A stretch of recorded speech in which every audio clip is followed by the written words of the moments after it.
Radhe Radhe. Today is Saturday, 25th July 2026. And here we are to present to you this recap video for today's Bhagavad Gita study session as we finished off the last two verses of chapter 13. I'll bring up the slides momentarily so we can take a look at the cover and the content covered as well. So we, got through the last two verses. So that's chapter 13, verses 34 and 35.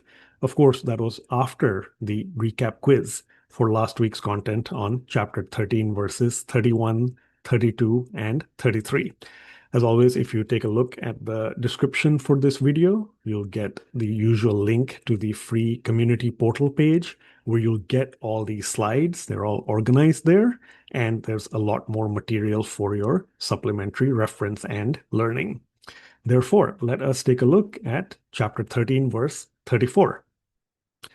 Yatha prakashayati ekah kritsnam lokam imam ravihi kshetram kshetri tatha kritsnam prakashayati bharata. So chapter 13, verse 34 has the catchphrase solar spirituality, but hyphenated with a slightly different spelling, the homophone for S-O-L at least. The S-O-L part is S-O-U-L here, of course, to focus on the soul.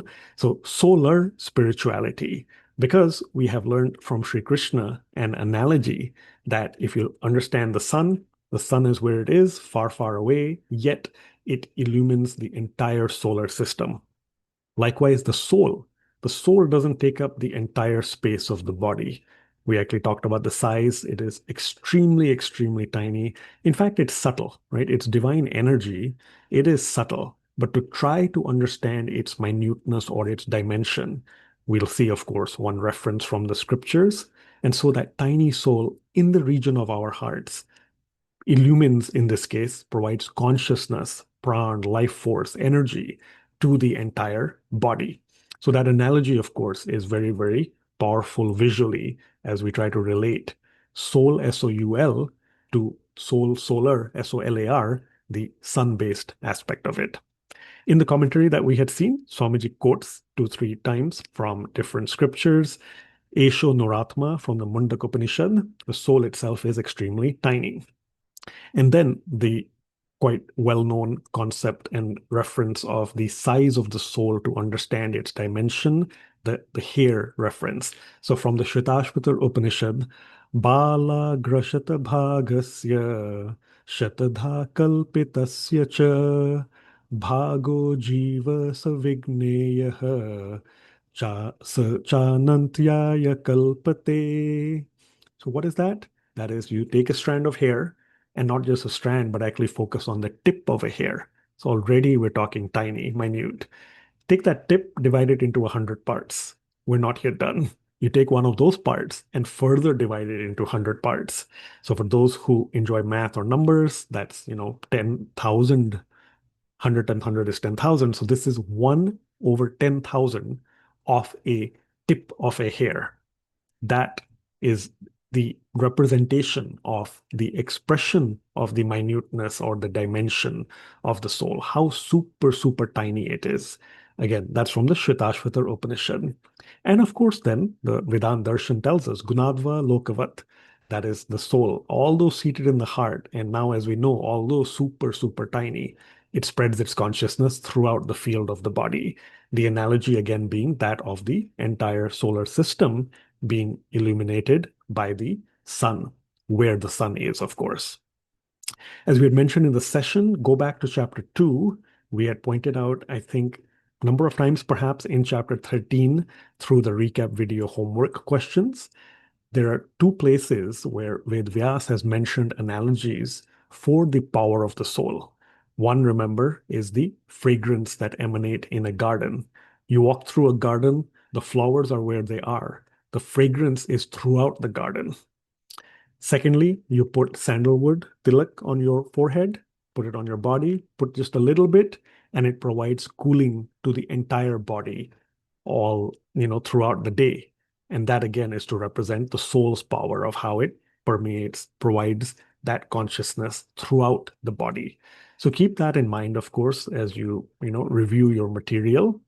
And the other thing I'll mention, because we now know this reference for the size of the soul, the representative dimension and minuteness of it, it also tells us that you can take a massive whale or an elephant, or you take a tiny ant, the size of the soul is the same. Yet, doesn't matter, therefore, right? What the size of the body there is, the consciousness, divine energy power is fueling the entire body that it is contained in.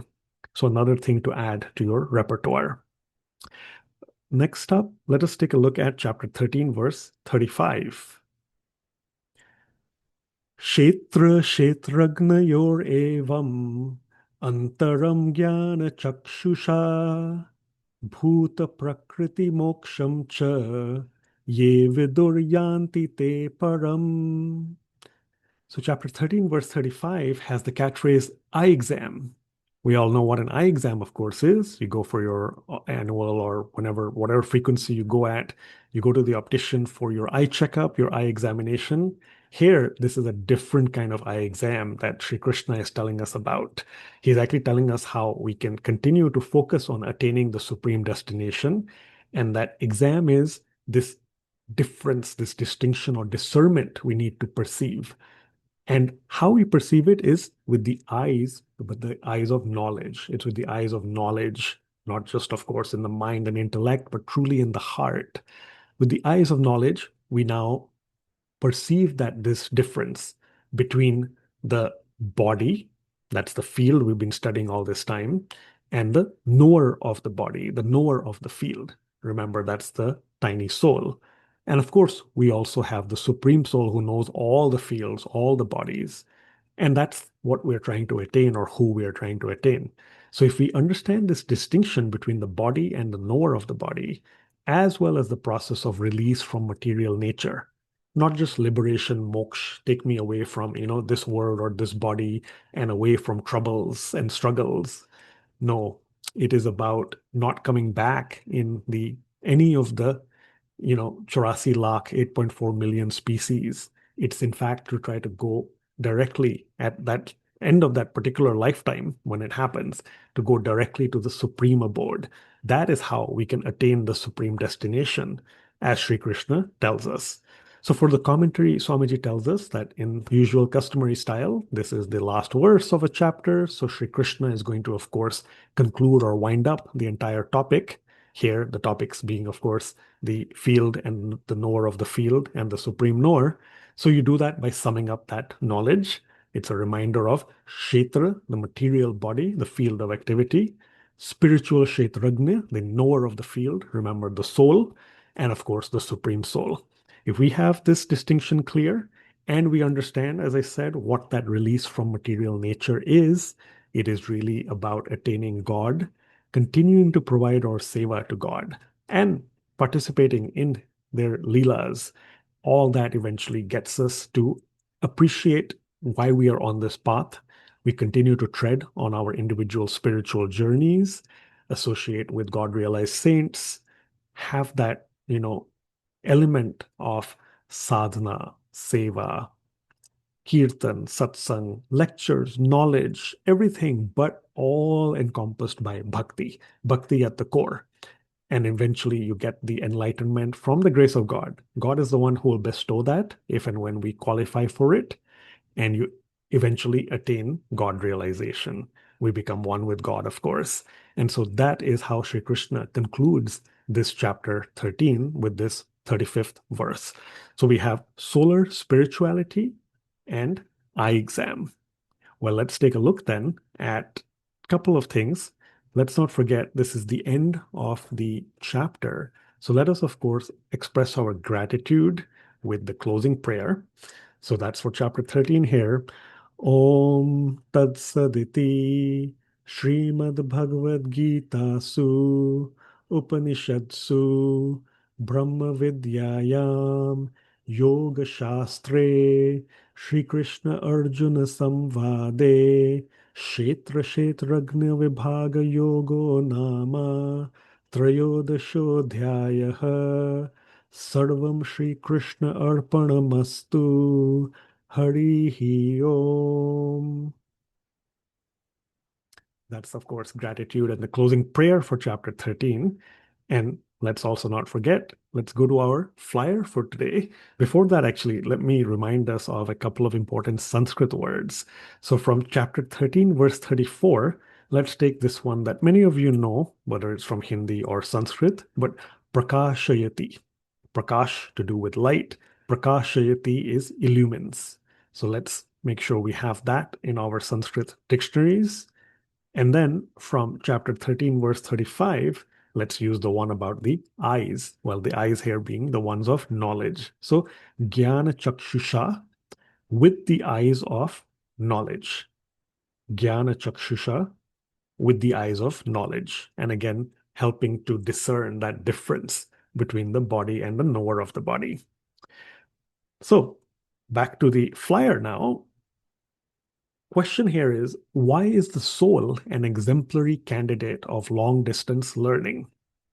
So you see over here at the top left, there's a sun. Its rays of light are spreading everywhere. The sun is where it is, of course, even though the image is static, but we are representing that sun being where it is.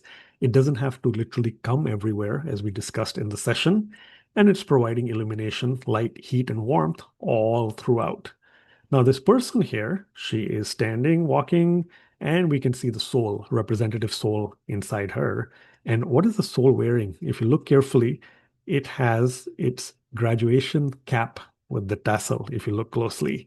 So that's interesting. It's trying to represent this, wise, exemplary candidate or student. And it is an exemplary candidate of long distance learning because the soul is getting inspiration from the sun via that analogy for chapter 13, verse 34. It doesn't have to take up the entire space of the body, right? We mentioned whale, elephant, ant, etc. The size of the soul is the same, yet it's providing consciousness throughout the entire body. You can see the outline around this lady.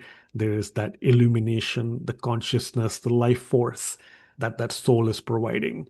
So the soul truly is a great student. That long distance learning, it is where it is. It is that tiny soul, subtle in the region of the heart, yet it's powering that consciousness behind the entire body.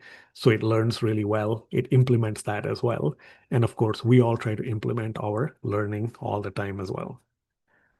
So that gets us closer to the end of this recap video. Remember, as we mentioned, when we meet next time, it will be the entire chapter quiz. So please do spend the next few days reviewing your material, all the 35 verses of chapter 13. Go through your notes, your dictionary portions for Sanskrit and English. Go through, Swamiji's Holy Bhagavad Gita. Go through, as I said, of course, the recap videos as much as you can, as many as you can. Go through all the prior slides, all the prior questions. And as I also said in the session, also spend some time looking at the image for the cover slide of all the chapter 13 presentations. We've seen this week after week for a few months, maybe not stared too long at it, maybe not bored at it. But if you now look carefully, you'll ask yourself, what does this image represent? What does it contain? Ask yourself what you see, why might it be there, and so on. So all that will help you, of course, have a presumably successful preparation and participation in next week's chapter quiz. So that is Saturday, 1st August 2026, 8 a.m. Central Time, 6:30 p.m. India time. Till then, thank you so much. Radhe Radhe.